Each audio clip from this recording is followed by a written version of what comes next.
I promise on my name that everything here is the truth as I see it. I hope this satisfies the people who think that I might lie. There are no lies here. It would be like blinding ants to step on them. Pointless.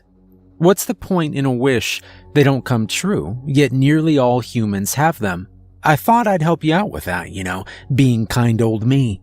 Only this once. I'll tell you about the 6 streets, the single true way of fulfilling your wish. It's not the first time I've said it. I get a lot of people asking for, frankly, unreasonable things, so I tell them about the 6 streets. It's a pretty funny sight, and it's easy for me. Makes my life a whole lot easier.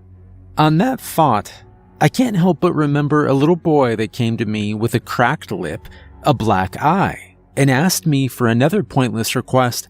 He was upset over his father for smashing the head of his mother, brother, and him into the wall one too many times, and wanted to end his father. I referred him to the 6 streets, and he decided to enter, only to fail at the first street. I don't see the point in trying if you're going to fail, but after all, he did escape his father. He and about 7 million others failed the 6 streets. It's a gruesomely difficult task, only growing more morbid, difficult, and horrifying for each street. But the wish which you so desperately want must come at a price. After all, nothing worth having comes easy. This won't scare you off. Of course, you are different, special, so to say, and your wish is more than a desire. It's something you can't live without. The entrance to the 6 streets is only open on certain nights. It must be a still night, no movement within sight, with a clear sky and a bright crescent moon. The gates will only be open between 2 and 3 a.m. I'd advise you to eat something. You really don't want your stomach to rumble, or it could mess everything up. Put on thick clothes that are dark, preferably black. It's gonna get cold, but you also want to be able to move. A lot of people try to cover their ears with something, or bring glasses. I'd advise you against it. They'll try even harder if it's like that. As you step out of your home, you can lock the door, or not. It doesn't really matter. Time stops when you're inside the 6 streets. It is possible to enter with multiple people. I would warn that each mistake any individual person makes will hurt the entire group, and could lead to your death. I'll recommend you do this alone. Now, stand in the middle of your street and take a deep breath. This will be the last chance you have at turning back. Death is the best thing that will happen to you if you fail the 6 streets. Remember that it's completely okay to turn back. I won't judge you. If you decide to quit here, well, please stop reading. The rest of the text will be a manual on how to survive, and a waste of your time if you're not already in the 6 streets. Actually, let's promise each other. Say it with me. I promise that if I continue reading, I will enter the 6 streets. There we go. Great. Let's continue. Very well. If you've made up your mind, you may begin to walk. As you walk, it's very important to hum. It doesn't matter what you're humming, as long as you continue to walk to the other street. Once you reach that street, look up into the sky. Notice how the moon isn't there any longer. You probably wouldn't have realized this if I didn't point it out, because after all, you are a stupid, dim-witted monkey. What? You find my tone unappealing? Just like with everything else, it doesn't matter anymore. You're stuck here, and you'll almost certainly die. On the first street, you must not speak. Don't mutter a single word. If you look a bit ahead, you'll notice that there's a group of people and creatures standing in a zigzag pattern. They're all staring at you, hoping that you open your mouth and make any type of noise. Their bodies are mostly frozen. I'll be more specific for you morons. They can move their eyes and their mouth, and sometimes they can jerk an arm, but that's okay. They're weak and can't hurt you until you open your mouth. To complete this street, you must walk past them and a bit further. I warn you that it's going to be difficult. They've done this for a very long time. They'll try to frighten you, to convince you, to make you feel bad, or trick you. Your father is standing at the very front. Tears are streaming down his face, and his hands are spread out wide, as if he's about to give you a hug. A bit to the side, you'll see your mother, but she looks horrified. Behind them, a long creature, 3 meters tall with thin arms and black eyes, is standing there silent. That's their true form, and the second you speak, they'll all rush at you for another feast. Despite what they say, despite the secrets they seem to know, you have to walk past silently. They'll know that nasty thought you had and actually contemplate it, and they'll give you hell for it. Just keep in mind, don't gasp, don't burp, don't yawn, especially don't yawn. They'll try a myriad of different tricks. They'll whisper in your ear when you're about to pass, saying that it's not too late to turn back. All you have to do is say a word, any word. They're lying. Some will try to scare you by screaming, and you might feel a hand tap your arm. Don't grunt. Don't make a noise. Keep walking. When you've passed them, the first street still isn't over. Keep walking forward silently. You'll hear them crying behind you, moaning and sobbing. Don't feel bad. They don't have feelings. They're waiting for you to do something stupid. You'll be happy to know that getting eaten alive is the worst thing to happen here. It'll take a few minutes. Generally, they begin with the legs, chewing them like you might jelly beans. You won't feel too much pain. Be glad for the shock at seeing your parents bite into you. What you'll feel is a warm sensation cloaking your leg, and strangely, your leg is still going to feel attached, even if it's in the mouth of the creature. You'll lose consciousness, and then you'll just never wake up, dead at the first street, like the loser you are. You won't know when you've passed the first street and entered the second street until you hear a shrieking train behind you. This is your cue to run, full sprint away. It doesn't matter if you breathe loudly or grunt now. It's a short street, and hopefully you'll pass it without many problems. It might not sound like it, but behind you is a woman, or she used to be. She wears a white dress, and her hair is black. You might even see a rodent in it, and branches and leaves. Her face is completely rotten, her eyes gouged out, and her lips filthy with moss. She was the first one to enter the 6 streets, or rather, she was the first one to lose it. The only way of losing this street is by looking at her. If you do, she'll start giggling and laughing, but she won't hurt you. It's over for you. Soon, the street will disappear, a new one will come, and a new one after that, and after that. You're stuck in a loop until you die of dehydration, and then you'll find yourself on the street again. As she comes closer, the sound will change. Don't look back. When she's about 100 meters away, it'll sound just like a woman shrieking. Don't look back. When she's right behind you, she'll sound like a falling missile, and don't look back. She'll grab you, scratch at your body, beg and moan. She's really weak. Just keep going. You might get the brilliant, never thought of before idea to close your eyes. That's a viable strategy, but she'll realize that you're doing it. She'll let you go, and her shrieking will stop, and instead turn so silent that you won't hear her. You won't know when the street is over, and she'll stand right in front of you, waiting for you to make the mistake of opening your eyes. Then she'll giggle. The 3rd street isn't surrounded by buildings, but instead a forest. It'll be as if the buildings come to a halting stop, as if somebody cut through it, and the rest is forest.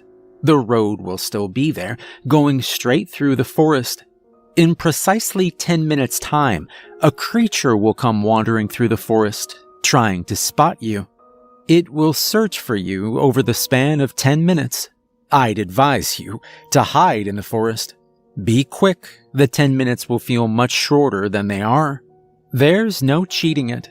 You won't be able to leave this street through sprinting to the other one. You need to hide. If you opt to climb a tree, make sure to climb far and make sure it has thick leaves, one that'll cover you completely. If you decide to lay down, cover yourself by bushes. You may find a small ditch and lay down in it. The creature is deaf and its smell is horrible. It's the eyesight that's dangerous. Make sure to really stay out of vision, because if you don't, you'll get spotted. You need to close your eyes as well. It can feel you if you see it. It's a large creature. You'll hear it from a large distance away. It will break branches and ruffle leaves as it blunders around the forest. That's good, because that means it hasn't found you. It's searching. In the beginning, well, it'll be quite slow and it'll wander seemingly at random. But after 10 minutes, it'll hurry up. The worst part is, you can't see it, but you'll hear it scratch the back of its neck, and you'll see the trees topple over, and you'll feel the ground vibrate. And be happy for that, because as long as it's moving, it hasn't found you. If it goes silent, you're done for. It's standing right behind you, or below you, or over you, staring right at your neck. You'll feel a disgusting itch, as if small insects are eating into you. It's smiling right now. You can't see it, but it's smiling. You see, it's happy it's found you. It's not that it's hungry, but rather that it's been stuck here for who knows how long. And now you're it. You'll be stuck in this forest with that annoying itch in your back all that time until another person comes, and it'll be your job to ruin their dreams. You might decide to do nothing when that happens, to sit still and let them win, to accept fate as a monster. A lot of people do that for the first few people they'll meet. But each night, you'll freeze, and each morning you'll burn, all the while that annoying itch on the back of your neck is growing worse. You'll be completely alone. You'll feel constant hunger and a scratch at the very back of your neck. It hasn't failed to break a single person. If you pass, you'd have heard it scream at the very end. Your victory means its pain for who knows how long. You've continued the suffering of another human. Congratulations, rookie, but be happy. You've gotten further than most people ever will. You're past the half mark. The next street will be pitch black. There's two things you've got to think about here. 1, you only have 3 minutes. 2, keep track of where the forward is. As you walk through, you'll feel them touch you. You'll hear their breathing all around you. Don't pay attention to them. They're trying to distract you, trying to disorient you. They are 10 tall creatures with long ghost white limbs and sharp black fingers, long red tongues swirling around their bleak lips, and dark feet with swamp growing on it. They can all see you perfectly. They can see your eyes staring into the darkness, your feet leading forward. They'll stay completely silent and still, staring right into your eyes. You might even stumble into one. Maybe you'll utter an apology, maybe you won't, but they won't respond. They'll still stare at you with that unkempt hatred. You'll feel the ground squish beneath you, like it's sacks of white fat. It might make you stumble. That's okay. Just keep your sense of direction. You'll feel a caterpillar crawl under your tongue, its sticky legs against the warmth of it. The fact that your tongue can't rest properly, the slight movement forward and back. Don't let that annoy you. You need to stay focused. You need to keep your sense of direction.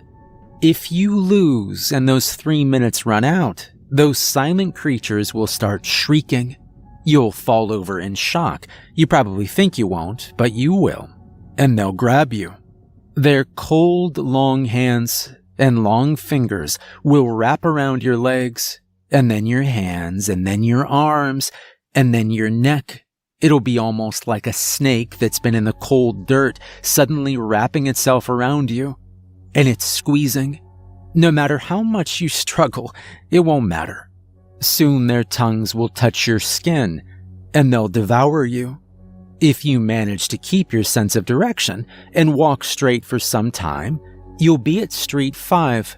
Spit out the caterpillar in your mouth. No, you couldn't do it earlier. It's a keen trick made to mess with your head. You can thank yours truly for that. Remember why you came here. Remember it, and really take the energy it gives you. You're close to the finish line. A bit more, and it'll be over. You will have that very thing, and you'll be happy. This street is the easiest one. There's a 3-month-old baby that's a bit larger than usual, with the most adorable smile and sparkly brown eyes and cute chubby legs and arms, and it's grabbing at you with its arms as if it's trying to hug you. It's on a white plate. All you have to do is eat it. At the end, when you're done, there should only be the bone and teeth left. On the final street, you'll find yourself back at the very first one, except there's a difference.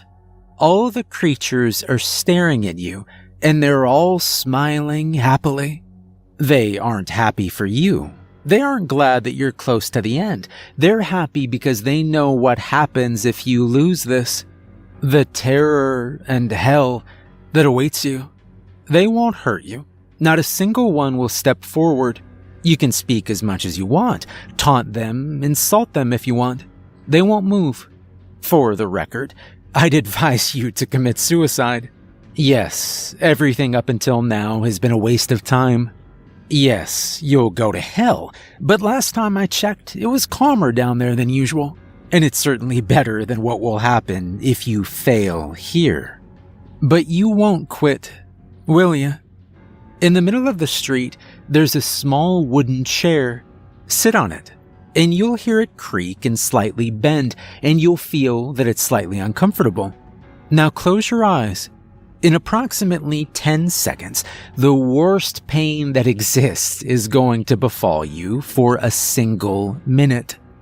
Don't open your eyes.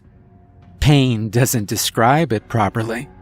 Imagine having to piss out a huge stone at a crawling speed, or swimming through burning lava, or your skin getting punctured 1,000,000 times each second, or the heartbreak of finding your wife cheating, or your mother dead, and you're barely scratching at the surface. You might see shining golden eyes staring at you through your eyelids. You'll feel somebody holding your hand, and you might hear a deep, calm, mesmerizing voice telling you to open your eyes and that you've won. The pain will disappear as I say it, but don't trust me. It'll be very difficult. I am very convincing. I might even turn silent, but don't open your eyes. Wait as long as you can, because if you open your eyes before the minute is over, you'll spend an eternity with me. You've done it. You've won, and there's no buts to this. No tricky genie that's deceived you. If it was power you wished for, you'll suddenly have it. If it was money, it'll be in the bank account you forgot creating. If it was love, well, they'll feel their heart jolt as they see you. If you want to send someone else to hell, they'll wake up burning. Lucy will be a bit mad over that, though. See, you've probably wondered over who I am. Here it is. I am the Archangel Raphael. A few hundred years ago, things got boring and lonely for me. Somehow, I ended up lying to a human searching for my aid, and I wondered, would Father be mad? But nothing happened, and I'd found my new purpose. Making humans suffer is a lot more entertaining than helping them. And there's nobody to punish me. After all, God is dead. God remains dead. You killed him. You can always go again. You won once, so what's to think you can't do it again? We both know you have another one. Don't be humble. You deserve it. Tell me your wish.